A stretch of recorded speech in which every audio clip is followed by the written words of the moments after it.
திருச்சி மாவட்டத்தில் நேற்று ஒரே நாளில் பெய்த 12 சென்டிமீட்டர் மழையால் ஸ்ரீரங்கம் உள்ளிட்ட முக்கிய கோயில்களை மழைநீர் சூழ்ந்தது.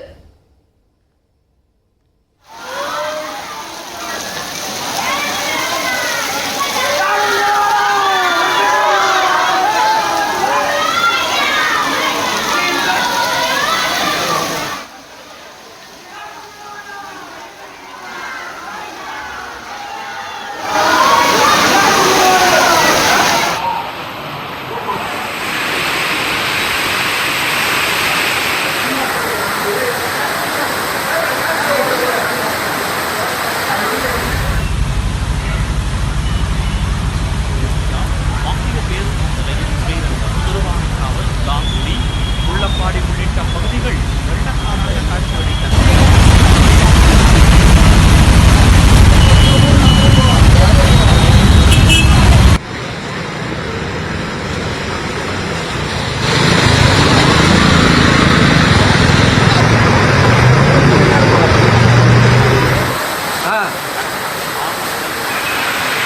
மாரியம்மன் கோவிலிலும்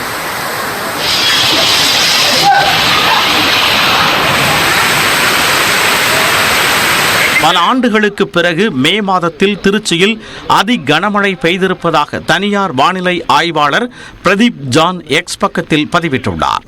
இதனிடையே திருச்சி மாநகரில் உள்ள கூபர் ரோட்டில் உள்ள திருச்சி அமர்வு நீதிமன்ற காவல் நிலையம் உள்ளேயும் மழைநீர் பெருக்கெடுத்து ஓடியது. திருச்சி மாவட்டம் லால்குடி அருகே கொப்பாவடி என்ற இடத்தில் பழமையான புளியமரம் சாய்ந்ததில் அந்த வழியாக இருசக்கர வாகனத்தில் சென்ற சுரேந்தர் குமார் மற்றும் கோகுல் ஆகிய இருவரும் படுகாயமடைந்தனர். அப்பகுதி மக்கள் அவர்களை மீட்டு லால்குடி அரசு மருத்துவமனைக்கு அனுப்பி வைத்தனர். சேலம் மாநகர் மற்றும் புறநகர் பகுதிகளிலும் 5 மணி நேரத்திற்கு மேலாக மழை வெளுத்து வாங்கியது. சேலம் பழைய பேருந்து நிலையம், கடரம்பட்டி, கிச்சிப்பாளையம், வின்சன், அஸ்தம்பட்டி, புதிய பேருந்து நிலையம், அரிசிப்பாளையம், கொண்டலாம்பட்டி உள்ளிட்ட பகுதிகளில் நேற்று பிற்பகல் 3:30 மணிக்கு தொடங்கிய மழை சுமார் 5 மணி நேரம் நீடித்தது. குறிப்பாக சேலம் பழைய பேருந்து நிலையம் அருகே காந்தி சிலை பகுதியில் இருந்த கடைகளிலும் மழைநீர் புகுந்தது.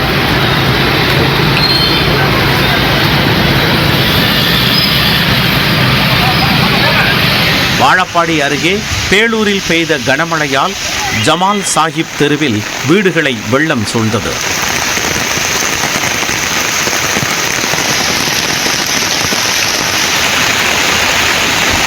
இதேபோல் கரூர் மாநகர பகுதிகளான காந்தி கிராமம், சுங்க கேட், திருமாநிலைப்பூர், பசுபதிபாளையம், தாந்தோன்றிமலை உள்ளிட்ட பகுதிகளில் சுமார் 2 மணி நேரத்திற்கு மேலாக கனமழை பெய்தது. இதனால் கரூர் திருச்சி சாலை மற்றும் தாந்தோன்றிமலை சாலையில் மழை நீர் அதிகளவு தேங்கியது.